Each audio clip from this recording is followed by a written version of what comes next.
Hello Virgo friends, I'm Annie Botticelli and welcome to my video, Virgo December 2020 Astrology Must Knows.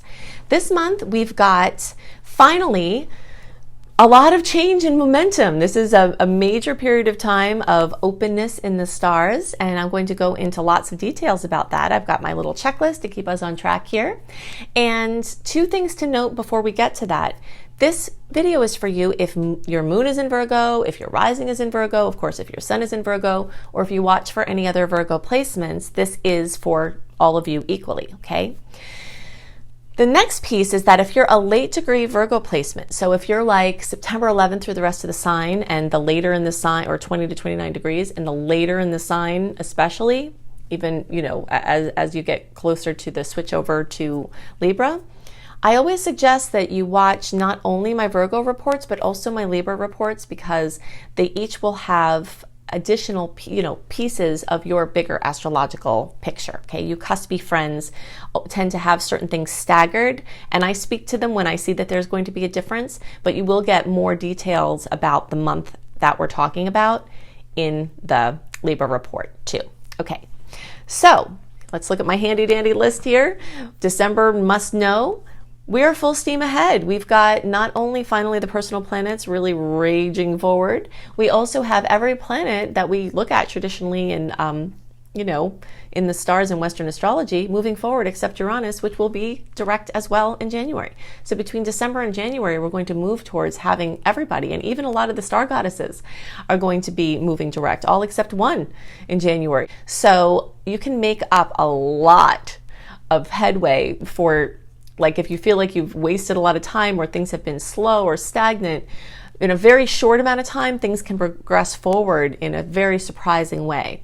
If you want to do anything important, moves, contracts, launches, any big decision, weddings, like important, big, long-lasting things, these stars, December, especially through the middle of January, are really solid for all of that. So that's one of the big things to know. Now, while movement forward in any area of life is likely, and in every area of life, some places in the chart that are especially aspected for Virgo at this time are your relationship sectors, so anything going on with relationships, and also your material resources, like if you need a loan, if you're trying to buy a house, if you're trying to get capital funding, if you are trying to pay off debt, if you're like doing something with your taxes, anything, inheritances, divorces, and then trying to finalize money things, or inheritance estate things, or doing estate planning for yourself, or anything like that.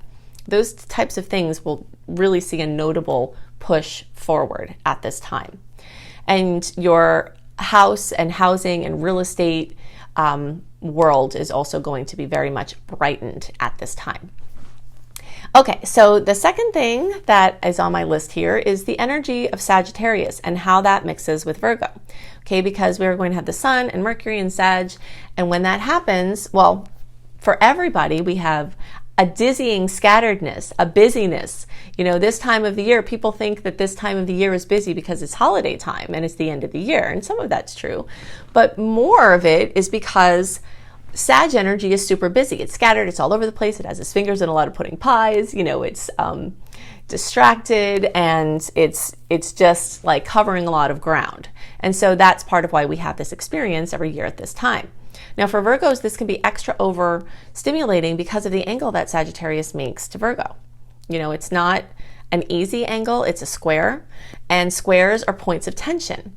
But you don't have to fear it, you just kind of know that it's annoying, and it's going to not let you be as detail oriented with certain things as you would like, because there are so many things to do that things might get a little more sloppy than you like. That's one of the ways things tend to manifest at this time as well. And also just sheer overwhelm of just the busyness of things to do. So that's going to come up. And let's see. So let's just switch over to the eclipse. We'll talk about the eclipse chronologically when we get up to there. So we'll switch over to the hot date summary now, okay? So I'm going to hit some highlights of some important dates to note and some things that you may see from these aspects on these dates. But if you would like a complete list of all the sweet and salty dates of the month, what the dates are, what the aspects are, what you can expect from them, plus a general, very comprehensive write-up of the energy of the month and how to best use it, delivered into your inbox 1 month early, you definitely want to sign up for my free email newsletter at anniehelpsyou.com. So we'll hit the highlights now, though. All right, so the first, you have a big yay here from November 30th through December 5th. Now, we do have another eclipse on November 30th, and if you haven't already listened to my November report, listen to that one, because I'll tell you where that eclipse is going to show up for you and give you more resources I've created to really prepare you for the types of things that are likely to happen from that eclipse. But there is also a nice aspect on the date of that eclipse, and there are several running through December 5th. December has close to an equal amount of annoying aspects compared to sweet ones. But this particular stretch of time is notable because there's an uninterrupted flow of sweet aspects, whereas throughout the rest of the month, it's kind of, they're scattered, okay? And there is a nice aspect string, which I'll talk about when we get up to that later in the month. So, anything, again, important you have to do, a little trip, a little, something that needs a little flow, you'll probably notice that this week. Okay, November 30th through December 5th. All right, now this eclipse, December 14th at 23 degrees of Sagittarius. Again, the Sag placements make a challenging angle to Virgo. That means generally that the eclipse cycle can have more change than the Virgo is ready for. Okay, that's one of the ways that this manifests. And this started like March or April, and it's going to run until the beginning of 2022. Okay, so all through 2021. And we have a hot spot of it now. And so you're likely to see a lot of those changes happen in your home and family sector and, your housing sector and things like that. Now, for those of you who are more like the September 9th through the rest of the sign, or like 18 degrees through 29, the rest of the 29 degrees of Virgo, you all also might have more influence in the third house, which has to do with your cars and your relatives that aren't your parents or kids, although your parents and kids can be in this fourth house. So like all your relatives are coming up. So if you're in for a new car or a new device, this could be an amazing time. And because of the angle, the need for those transport mechanisms or devices might come in a way that's a little uncomfortable. But it is a really good time, at least, if you have to make a purchase like that. The stars are really happy for that. And also, there tends to be end-of-year sales and things like that. And it's, just a time when making large purchases is well indicated. So, but, again, this angle, you'll feel it. It will be awkward. It will be stressful. But sometimes it can be good stress. Like there's change you've been wanting, but you have to go through stress in order to get to that change. Okay, so you'll definitely be feeling that.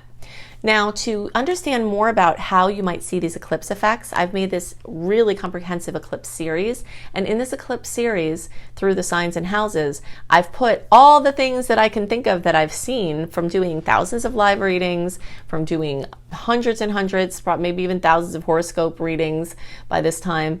And it's all wrapped up in this eclipse series. So in the eclipse series, you will look for eclipses in Sagittarius. So you can either look on my YouTube, look for Annie Botticelli, my home page on YouTube, or you can organically search for Annie Botticelli eclipses in Sagittarius. For every Virgo placement, those are potentials for you, okay? Immigration, teaching, learning, education, you'll see the full gamut. Then if for all of the Virgo placements, also eclipses in Cancer or fourth house, because that's the area that's going to be most influenced. Okay, and then for those of you who are like the September 9th through the rest of the sign, also watch my, actually, really all of you. We're going to put the eclipses in Gemini for all Virgo placements because the eclipse on November 30th is in Gemini, so everyone in the zodiac is going to have those effects, and that those will echo throughout December. But those of you in the September 9th through the rest of the sign, or 18 degrees through 29 degrees, are going to have extra of that because the eclipse is likely also going to be in that house for you. Okay, so that's going to add another layer of that field of experience being accentuated. Okay, so now a few more dates to note, and these are likely to be very relevant when it comes to eclipse news coming in. On December 18th, Mercury moves over the point that the eclipse occurred at. The eclipse point is kind of like a planet in a way, like it holds some weight, and as different planets come and aspect that point, it accentuates more of the storyline, okay? So December 18th, those days around there, you're likely going to see more news come in, and then December 25th to 26th, Mars will trine that point, and hopefully that can bring a blessing if there was something difficult, because that's a nice aspect, but it's very likely to bring something into the forefront or a continuation of this continuum of the eclipses, more news and information and events. So December 21st, we've got the epic, rare Jupiter and Saturn conjunction. Definitely look for my Jupiter Through the Signs series, because I put a lot into that as well. So you'll want to look for Jupiter in Aquarius, Virgo must knows. Okay, and I'll tell you all the dates that you'll especially be having direct aspects for your placement, and what types of things you can expect and what area of your life is going to be accentuated. So I talk about that in that video, so we're not going to go into too much of that here.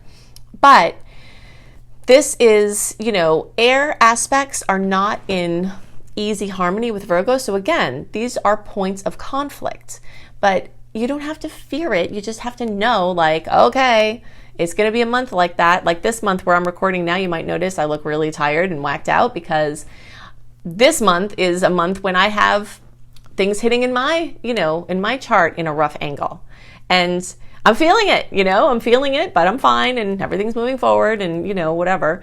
But you will feel it, and it will be more emotional and will be more tense because of the angle that is made as Jupiter and Saturn get together in Aquarius and as they move through Aquarius. But I will talk more about this epic conjunction, what you can expect from it, the importance of it, and I will answer the question that many people have had in their posts. What does it mean when Saturn, like how is Saturn in Aquarius going to affect Jupiter's movement through Aquarius, right? So how will they flavor each other? So I will discuss that here shortly after we go through the rest of these points. December 24th and December 27th, make a special note on your calendar for the dates around here, because Mercury and then the Sun are going to make the most fabulous aspect in all of astrology, the trine, to the planet Uranus, the planet of surprises, the planet of sudden insights. And so surprise, positive news can come in at this point. Now, if you see on my little sheet here, I've got happy faces because this is a wonderful aspect. And in general, this is extra favorable for Virgo because this is happening in an Earth configuration. So it's going to make a grand trine for Virgo placements. Okay, so especially those of you in the early degree placements. So like the August born into the beginning of September also, or like especially, see, that's going to be the early degrees. So like the very end of August and the first couple of days of September, the closer you are in there, the more positive blessings you can get even from this very positive, already positive aspect. You'll notice I have a little crunkly face in here too, and that's because amidst all this sweet flow, there's a Sun in Chiron square, and that can give a bump to self-esteem, a bump of uncertainty, and it passes quickly, but it is going to be rolled into there. But there's so much other positive energy at that time that hopefully it will mop that up. Okay, so the last thing I want to talk about before we talk more about the Jupiter-Saturn thing is December 29th, the full moon is going to be at 9 degrees of Cancer. So fullness, completion, fruition, possibly even drama, coming to family, real estate, home, your inner world, your emotions. But in general, this is making a nice aspect for Virgo placements. And again, here, the early degree placements, the same, very close to the same time frame that I talked about getting this extra special bump in the December 24th to December 27th time frame. You all are also going to have special effects that could be extra positive from this Cancer full moon because of the angle that it's making to your placement. And so, the August born, the first few days of September in there, and the closer you are to the end of August and the first couple of days of September, the more the extra kisses there. But I want to focus now on this topic of if Jupiter, the great expander, is moving through Aquarius and it's moving through a certain section of your chart, then what happens when Saturn, the cruncher, the restrictor, the limiter, is also moving through? So the first must know with that is that, yes, Saturn can run a little interference as far as what Jupiter is trying to do. But in this particular sign of Aquarius, I'm not seeing that as much of a troublemaker as it was in Capricorn, because Jupiter is super happy in Aquarius. And when Jupiter is moving through a sign that it's happy in, it can get really carried away. Okay, Jupiter rules excess. And I know a lot about this. I have an astrologer friend who calls me a one-woman Jupiter transit because I have so many placements of Sagittarius in my chart that like the epitome of all of the energy of Jupiter in myself, my expression in my life is like very Jupiterian, okay? It can be extremely excessive to a fault, to where it burns itself out, to where it turns into something not great, okay? And so I see Saturn kind of hanging out there as like a little babysitter. It's like saying, okay, I see you're happy and you're rambunctious with your new toy of being in a sign that it likes. Here, let's just kind of make that more sustainable, make that more effective, make that more responsible, and have that be more of like a constructive accomplishment.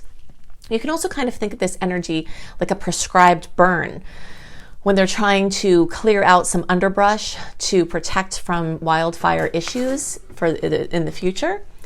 A prescribed burn allows a burn to only get so far so that it can be productive, and then it just cuts it off. So I see this as kind of like a little guardian protector in this case. And so that's exciting. Now, something else to know about this is that Jupiter and Saturn are only in close proximity in the sign of Aquarius for like, December and January. Then after that, Jupiter just rolls out and leaves Saturn, the old guy, in the dust. It's like, he's like, okay, father time, I'm going to be on with this. And it just kind of races through Aquarius. And then when it does retrograde, it still stays at the later degrees of Aquarius. So it's not going to come back in the very close proximity that we're seeing here in the December-January timeframe. So the most hindrance and the most challenged points of them coming together we're likely to see in the December-January timeframe, but hopefully that will soften over time. And then just kind of see them as like working in cooperation as they're moving through the different areas of your chart, which again, this is going to kind of be staggered. So I'm not that concerned about a lot of negative effects of it. I'm more interested in how there are likely to be positive and supportive effects for the reasons that I mentioned. Okay, so there were two other things I wanted to mention about this. The conjunction that Jupiter and Saturn makes is at 0 degrees. It's right at the beginning of Aquarius. And at that time, we have the planet Pallas Athena right there. And Juno is right there in a 60-degree angle, which is a super positive angle. Okay, so this is speaking to the feminine principle coming into play here in a more notable way. And this is kind of a way of the future. The future is going to have more of this feminine masculine balance.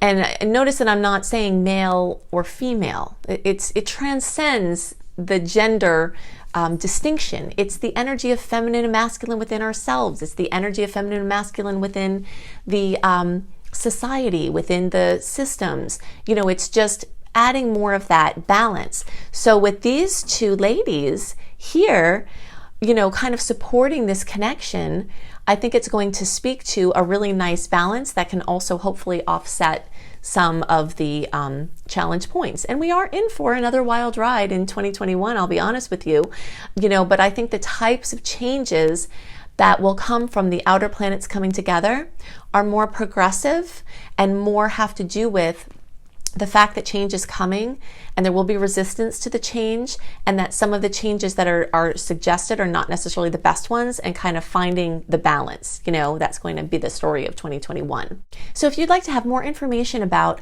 how astrology can help you and how your awareness of the transits can be supportive to everything that you're working on, I have lots of free resources. The free resources are also linked with hyperlinks in the notes below the video. If you click on the more button and the arrow, it's down there. But the first thing to know is you definitely want to go to anniehelpsyou.com, peruse my blog, especially my astrology blog if you're interested in astrology, and sign up for my free email newsletter. That is a definite must do, because that will give you, I don't send out very many emails, and they're all very content rich with things that I've created to help you. I don't send out random emails. I send out about 3, no more than 4 emails a month. And they all have, again, links to things that will help you that I've created or that some other people are posting on my blog. So the next thing to note is that you get Shine, my 28-day virtual coaching program, for free when you sign up for my email newsletter. Okay, the second resource is go to lumelife.com, L-U-M-E life.com. That's my school, Luminous Life Multiversity. And this school has some free classes, including a course called Unleash Your Money Magnet, and a couple of wellness classes, including one called Claiming Victory Over Viruses. And then there are also paid courses. Most of my offerings are free, but I do have some paid courses that keep everything going. And one of them is a course called Becoming a Professional Astrologer Mastery Course. If you resonate with how I teach and you want to learn, I can help you to do that. My course is so crazy comprehensive. If you think I go into details in the videos and my other resources, you'll be blown away by the amount of magic that you have at your fingertips, whether it's for your personal pursuits and you don't want to do astrology professionally, or for your professional pursuits. The next thing is at cozybysweetstarlight.com. You will see my written horoscopes, which are much more simple and easier to follow. They're less technical. Also a month, I post my videos for the horoscopes 4 to 6 weeks early, and I post my written horoscopes at least a month early. So you'll see those at cozybysweetstarlight.com, plus an ever-growing list of astrology-kissed blogs, ways that you can utilize your knowledge of the stars and syncing up with the natural rhythms. And speaking of syncing up with the natural rhythms of the universe, definitely get my book, Planetology, How to Align with the Natural Rhythms of the Universe. You can get it on Kindle, you can get it on Audible, you can get it in print, and I suggest Audible one might not be out till like the end of, maybe the beginning to end of November. But you can get the print edition ordered now, and I suggest you get Audible and print because it's a long book and you'll want Audible for that. And it's a reference book, a beautiful hardcover reference book, so you'll want that too. Okay, so you can see it on Amazon, you can see it at any major bookseller. Planetology, How to Align with the Natural Rhythms of the Universe. I hope you have a wonderful month, and I'll see you next month.